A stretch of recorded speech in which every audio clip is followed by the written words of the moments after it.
નમસ્કાર, હું છું કૃપાલાલ. ખબર ગુજરાતમાં આપ સૌનું સ્વાગત છે.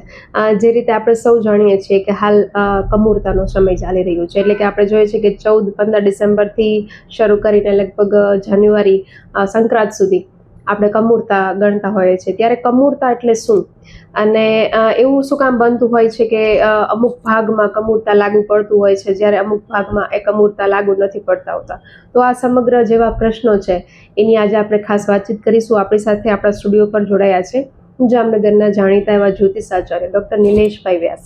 તો ચાલો તેમની પાસેથી કમૂરતા અંગે શું કહેવાય છે અને કમૂરતા છે કેવી રીતે કામ કરે છે એના વિશે વાત કરીએ. ખબર ગુજરાતમાં આપનું સ્વાગત છે. નમસ્કાર, જય શ્રી કૃષ્ણ.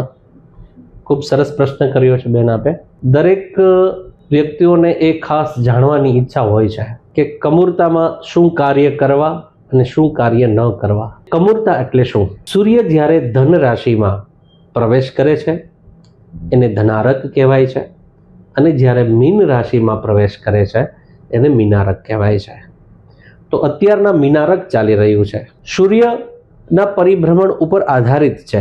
સૂર્ય જે છે એ દરેક રાશિમાં 1 મહિનો સુધી રહે છે. આપણને બધાને 2 જ સંક્રાંતિઓની ખબર છે અને મુખ્યત્વે એક જ સંક્રાંતિ પ્રસિદ્ધ છે અને એ છે મકર સંક્રાંતિ. સંક્રાંતિ એટલે શું? સંક્રાંતિ એટલે સૂર્ય એક રાશિમાંથી બીજી રાશિમાં પરિવર્તન કરે એને સંક્રાંતિ કહેવામાં આવે છે. જનરલી 2 સંક્રાંતિ આપણે ખાસ ઉજવીએ છીએ. એક છે મકર સંક્રાંતિ. એ તો આપણે બધાને ખબર જ છે કે મકર સંક્રાંતિને દિવસે આપણે શું કરીએ છીએ. ધન રાશિ છોડી અને સૂર્ય જ્યારે મકર રાશિમાં પ્રવેશે છે. અને બીજી સંક્રાંતિ કઈ છે તો કે એ છે મેષ સંક્રાંતિ. જે મકર સંક્રાંતિનું મહત્વ છે એ જ રીતે મેષ સંક્રાંતિનું પણ ખૂબ જ મહત્વ રહેલું છે, જે ચૈત્ર મહિનાની અંદર આવે છે. મીનારક જે છે એ જનરલી માગશર મહિનાની આસપાસ આવતું હોય છે. હવે એ પ્રશ્ન થયો કે કમૂરતા જે છે એ સૌરાષ્ટ્રની અંદર કેમ લાગુ પડે છે અને સૌરાષ્ટ્ર બહાર કેમ લાગુ નથી પડતા. તો આપણી આ ક્ષેત્ર જે છે એ દક્ષિણ ગુજરાતની ઓલી બાજુની તરફ, એટલે કે ગોદાવરી નદીની આ તરફનો કિનારો જે છે એ પરશુરામ ક્ષેત્રની ભૂમિ ગણાય છે. પરશુરામજીએ એક ક્ષેત્રની આખી રચનાઓ કરેલી છે. એ રચનાથી બહારે કોઈને કમૂરતા નડતા નથી, જ્યારે આપણને સૌરાષ્ટ્રની અંદર આ કમૂરતા નડે છે અને કમૂરતાની અંદર શુભ કાર્યો થતા નથી.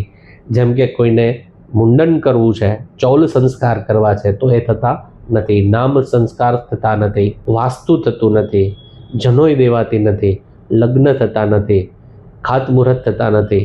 આવા માંગલિક કાર્યો જે છે એ કમૂરતાની અંદર આપણું શાસ્ત્ર કહે છે કરવા નહીં. ઘણા લોકો શું કરે છે કે કમૂરતામાં અહીંયા ન થાય, ચાલો અહીંથી બહાર સુરત જઈને કે મુંબઈ જઈને લગ્ન કરી લેશું, મુહૂર્ત કઢાવી જાય. તો મુંબઈમાં લગ્ન કરો એની ના નથી, પણ જેનો જન્મ સૌરાષ્ટ્રની અંદર થયેલો છે અને તમે તમારા હેતુસર તમે ત્યાં જઈને લગ્ન કરો છો તો પણ એમાં સમસ્યાઓ થશે.